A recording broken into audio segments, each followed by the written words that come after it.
नमस्कार सभी को।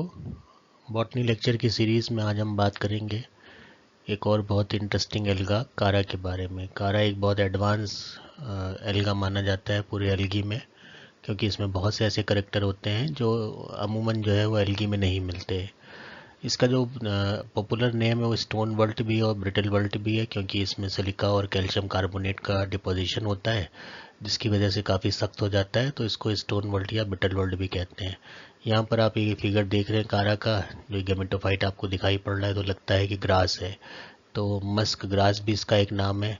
और जो इसके सेक्स ऑर्गन्स हैं वो बहुत इसके पिक्यूलियर करेक्टर होते हैं, ओगोनियम और एंथ्रीडियम, जिनको नुक्यूल और ग्लोब्यूल कहते हैं। नोड, इंटरनोड, ये सारी चीज़ें पाई जाती हैं। तो ये वो सब करेक्टर हैं जो अमूमन एल्गी में नहीं मिलते और बहुत एडवांस फॉर्म होता है कारा, तो उसी के बारे में आज हम पढ़ेंगे। क्लासिफिकेशन से शुरू करते हैं। क्लासिफिकेशन में किंगडम प्लांटी, डिवीजन इसका कैरोफाइटा है, क्लास कैरोफाइसी है, ऑर्डर कैरियल्स है, फैमिली कैरेसी और जीनस कारा। कॉमन नेम जैसा मैंने बताया था स्टोन वर्ल्ट है, ब्रिटिल वर्ल्ट है और मस्क ग्रास है। और ये जो अपने अपीरियंस में हायर प्लांट्स की तरह लगता है कि जैसे आपके हाथ में कोई घास वगैरह है, जैसे आप यहाँ देख रहे हैं, तो ये बिल्कुल घास की तरह ही लग रहा है। तो जो हायर प्लांट्स हैं उसी से इसका रिजेम्बलेंस होता है और काफ़ी एडवांस एल्गा इसी वजह से माना भी जाता है। तो सबसे पहले इसमें करेक्टर देख लेते हैं। लार्ज एल्गा होता है, मल्टी सेलुलर होता है, माइक्रोस्कोपिक होता है, माइक्रोस्कोप की ज़रूरत नहीं है, 30 से 60 सेंटीमीटर लॉन्ग होता है, तो आसानी से नेकेड आई से दिख जाता है। प्लांट बॉडी की जहाँ तक बात की जाए तो उसमें मेन एक्सिस होगा और मेन एक्सिस के ऊपर नोड्स और इंटर नोड्स होती हैं। ये जैसे एक्सिस आप देख रहे हैं, ये नोड हो गया और ये इंटर नोड हो गई। और इसमें जो लेटरल ब्रांचेस का एक वर्ड होता है जो कि नोड से निकलता है। यहाँ पर आप देखें ये नोड है और ये इसमें लेटरल ब्रांचेस निकल रही हैं। प्लांट की सरफेस के ऊपर कैल्शियम कार्बोनेट का एक डिपोजिशन हो जाता है, उसमें सिलिका भी होती है और कैल्शियम कार्बोनेट भी होता है। मेनली कैल्शियम कार्बोनेट होता है और इस वजह से इसको स्टोन वर्ल्ट कहते हैं। मल्टी सेलुलर राइजोइड्स इसमें पाए जाते हैं, जैसे कि ब्रायोफाइट्स में, मॉसेस में मिलते हैं, उस तरह के राइजोइड्स होते हैं जो इसको सबस्ट्रेटम से एंकर करके अटैच करके रखते हैं। और इसमें जो सेप्टा है वो भी ऑब्लिक होता है, तो ये भी मॉस का करेक्टर है। ये पूरा करेक्टर जो है मॉसेस का है।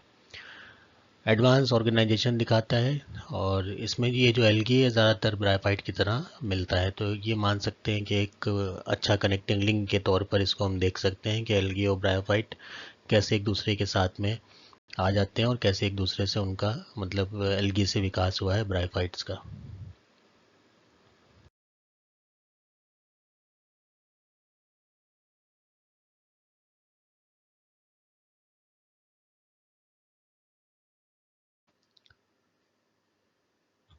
बात कर लेते हैं ब्रांचेस और स्टिपुलोट्स की।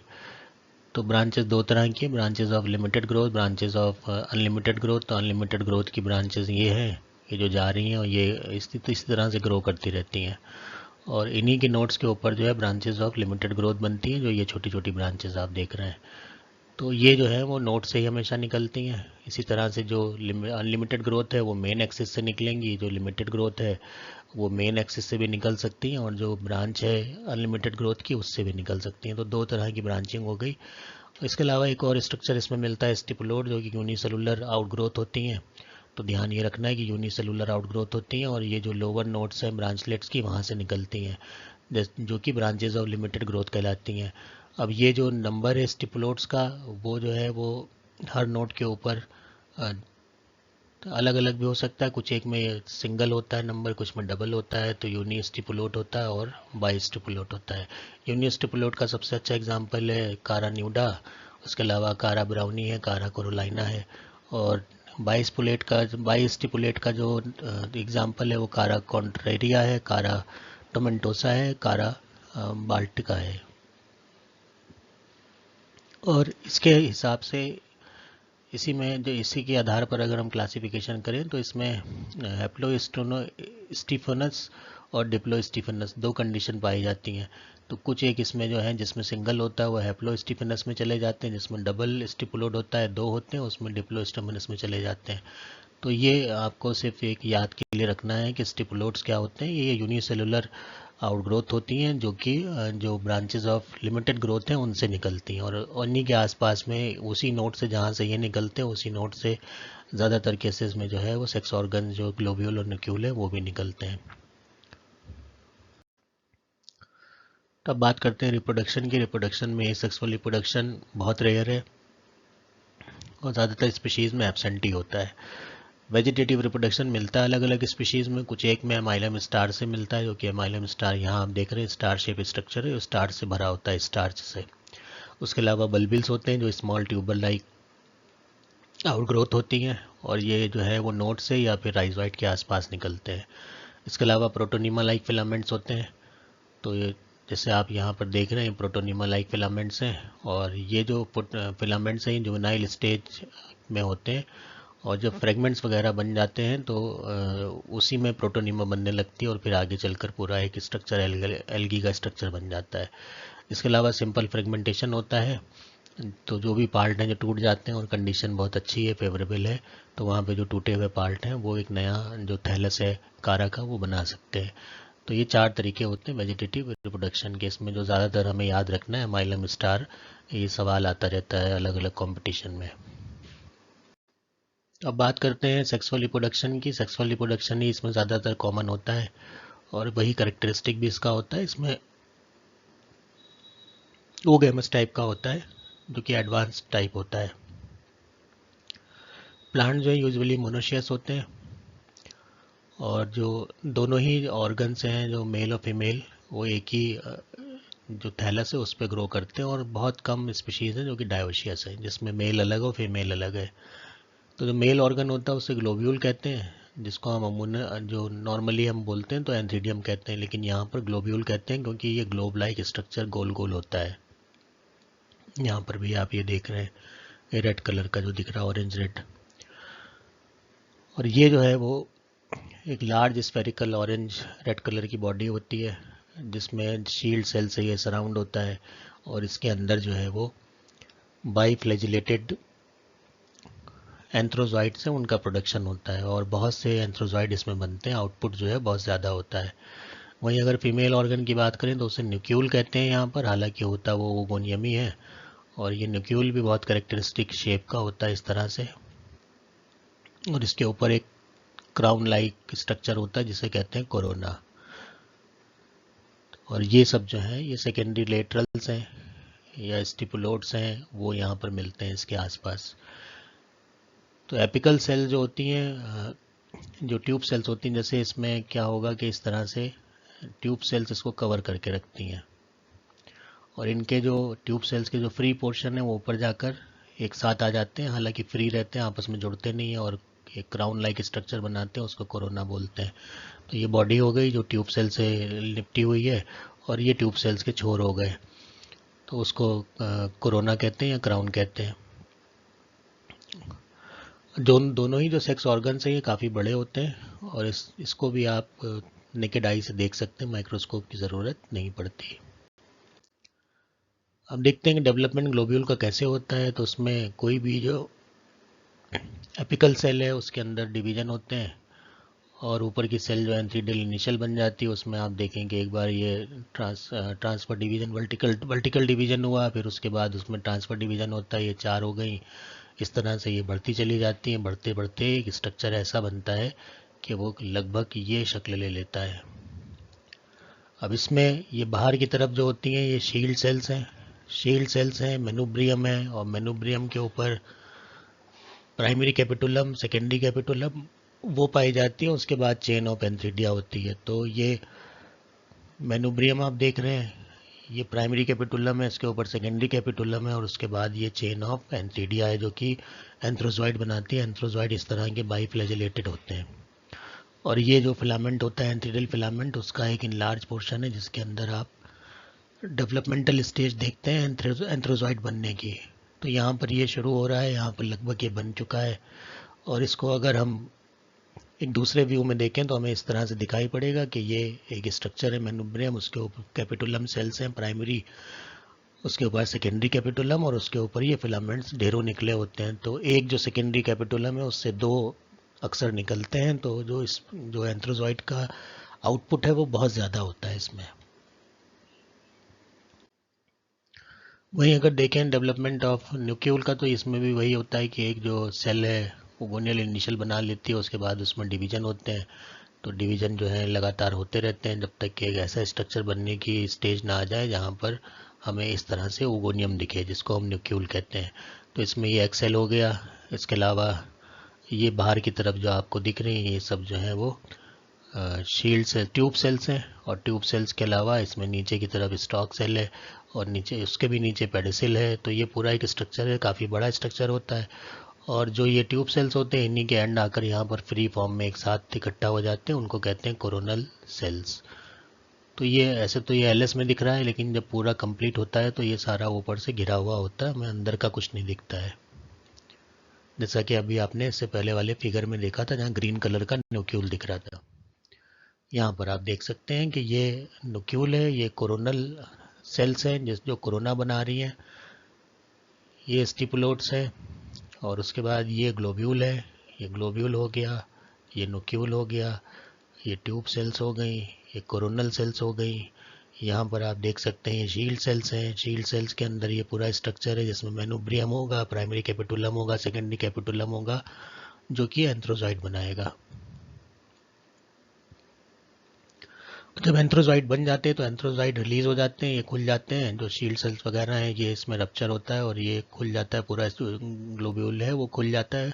खुलने के बाद जो एंथ्रोजॉइड्स हैं वो पानी में आ जाते हैं, और क्योंकि इनमें फ्लैजिला पाए जाते हैं तो ये तैरते हैं और फिर एंटर करते हैं ओगोनियम में जो कोरोनल सेल्स है उनके थ्रू। तो जब तक ये मैच्योर हो चुका होता है जो ओगोनियम या न्यूक्लियोल है, और उसमें जो कोरोनल सेल्स हैं इनके बीच में काफ़ी जगह बन जाती है, स्प्लिटिंग हो जाती है, जो कि वो जगह क्रिएट करते हैं जिससे एंथ्रोजॉइड आए और इसके अंदर चले जाएं।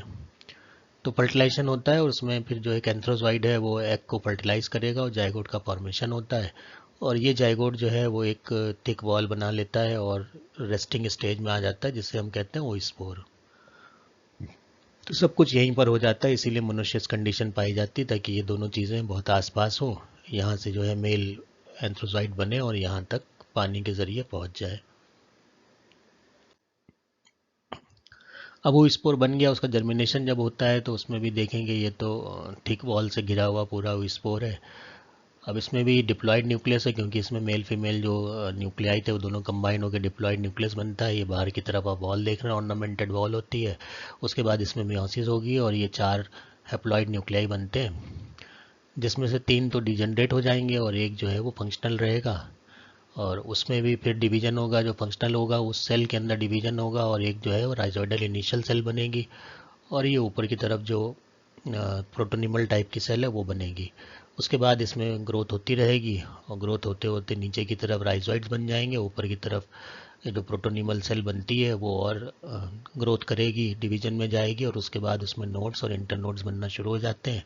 और एक एपिकल सेल रहती है, यही एपिकल सेल लगातार बढ़ती रहती है और प्लांट की लेंथ को बढ़ाती रहती है। हर नोड से जो है वो ब्रांचेज ऑफ लिमिटेड ग्रोथ और अनलिमिटेड ग्रोथ नोड से निकलती रहेंगी, जिससे ये बहुत घना सा प्लांट बाद में चलकर बन जाता है। तो लाइफ साइकिल अगर कारा की देखें तो हैप्लॉन्टिक लाइफ साइकिल इसकी भी है, क्योंकि इसमें भी जो मेजर पार्ट है वो हैप्लॉइड है। बहुत थोड़ी देर के लिए जाइगोट का फॉर्मेशन हुआ, वही एक डिप्लॉइड फेज है, इसलिए जो लाइफ साइकिल है वो हैप्लॉन्टिक है। जर्मिनेशन पे जो है वो जाइगोट मियोसिस में चला जाता है, जिसकी वजह से थोड़ी देर की जो डिप्लॉइडी है वो फ़ौरन बदल जाती है हैप्लॉइडी में। और उसके बाद जो है प्रोटोनिमल लाइक स्टेज आती है। तो जैसे मोसेस में आती है प्रोटोनिमा बनती है, वैसे यहाँ पर भी प्रोटोनिमल स्टेज बनती है। एक और करेक्टर ऐसा है कारा का जो ब्रायोफाइट खासकर मोसेस के काफ़ी करीब है। तो यहाँ हम देख रहे हैं ये प्लांट है और इस प्लांट में ये ग्लोब्यूल बना, ग्लोब्यूल में एंथ्रीडिया एंथ्रीडल फिलामेंट बनेगा, एंथ्रीडल फिलामेंट में एंथ्रीडिया बनेगा और उसी के पास में न्यूक्लियोल होगा। ये एंथ्रीडिया इसमें जाएगा, इसको फर्टिलाइज करेगा। फर्टिलाइज करने के बाद हम देखेंगे कि एक कोई स्पोर बनेगा, उस स्पोर का जर्मिनेशन होगा, 4 उसमें बनेंगे न्यूक्लियाई, जिसमें 3 डीजनरेट हो जाएंगे, एक जो बचा रहेगा वो वाली सेल, उसमें एक और डिवीजन होगा, एक राइजोइडल सेल बनेगी और एक प्रोटोनिमल सेल बनेगी। राइजोइड नीचे की तरफ चलेंगे, प्रोटोनिमल सेल ऊपर की तरफ ग्रो करेगी और धीरे धीरे हमें एक नोड्स और इंटरनोड से बना हुआ स्ट्रक्चर दिखाई पड़ने लगता है, जो कि हमें एक ग्रास की तरह नज़र आने लगता है। अब इकोलॉजिकल इम्पोर्टेंस देख लेते हैं। तो जैसे सारे एल्गी होते हैं वैसे ये भी एल्गी फोटोसिंथेसिस करता है, तो ऑक्सीजनेशन ऑफ वाटर करता है। इसके अलावा जिसमें न्यूट्रिएंट्स को भी एब्जॉर्ब करता है, और इस वजह से जो अगर पानी में बहुत ज़्यादा न्यूट्रिएंट्स हो तो उसको एब्जॉर्ब कर लेता है, तो पानी का क्लैरिफिकेशन करता है। तो फाइटो रिमीडिएशन में भी इसका इस्तेमाल होता है। एल्गल ब्लूम को बनने से रोकता है क्योंकि न्यूट्रिएंट्स के लिए कम्पीट करता है, और क्योंकि इसमें जो स्ट्रक्चर है वो काफ़ी डेवलप है बाकी एल्गी के मुकाबले, तो ये जल्दी जो है न्यूट्रिएंट्स को पानी से खींच लेता है, तो जो एल्गल ब्लूम है वो नहीं बन पाता। इसके अलावा ये क्योंकि बड़ा है प्लांट, तो शेल्टर प्रोवाइड करता है एक्वेटिक ऑर्गेनिज्म को। कैल्शियम रिच एनवायरनमेंट या पानी में उगता है, तो ये इंडिकेटर होता है कि जिस पानी जहाँ पर ये उग रहा होगा इसका मतलब वहाँ पे कैल्शियम काफ़ी मात्रा में मिलता है। और जो वाटर है वो एल्कलाइन है इसको, तो ये भी इंडिकेट कर देता है कि कैल्शियम भी पाया जा रहा है और वाटर की जो क्वालिटी है वो एल्कलाइन टाइप की है, तो इंडिकेटर प्लांट के तौर पर भी इस्तेमाल किया जाता है। इकोनॉमिक और साइंटिफिक इम्पोर्टेंस देख लें तो बायो फर्टिलाइज़र के तौर पर इस्तेमाल होता है जो राइस फील्ड्स हैं उनमें। और इसके अलावा क्योंकि ये न्यूट्रिएंट्स को प्रोवाइड करता है तो बायो फर्टिलाइज़र के तौर पर ये इस्तेमाल होता है। और जो इसकी ऐश होती है, अगर इसको पूरे डाइजेस्ट कर दिया जाए, ऐश बनाई जाए, तो उसमें जो पोटाश और लाइम है वो काफ़ी मात्रा में होता है, तो ये भी इसमें इस्तेमाल होता है। इसके अलावा इसका इस्तेमाल सोप इंडस्ट्री में, ग्लास फॉर्मेशन में, गन पाउडर इंडस्ट्री में होता है, क्योंकि सिलिका वगैरह भी इसमें मिल जाता है, तो ग्लास की जो मैन्युफैक्चरिंग होती है वहाँ पर भी ये काम आता है।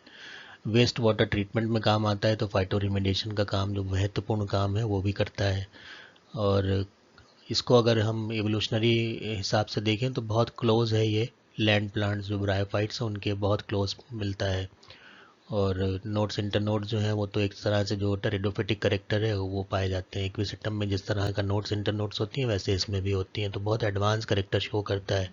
इसके अलावा क्योंकि इसमें करेक्टर एडवांस प्रिमिटिव दोनों हैं तो एक्सपेरिमेंटल मटेरियल भी होता है, खासकर प्लांट फिजियोलॉजी पढ़ने वालों के लिए। और क्योंकि उसमें साइटोप्लाज्मिक स्ट्रीमिंग बहुत अच्छी होती है, तो फिजियोलॉजी के जो जानकार लोग हैं वो इसको एक मॉडल प्लांट की तरह इस्तेमाल करते हैं।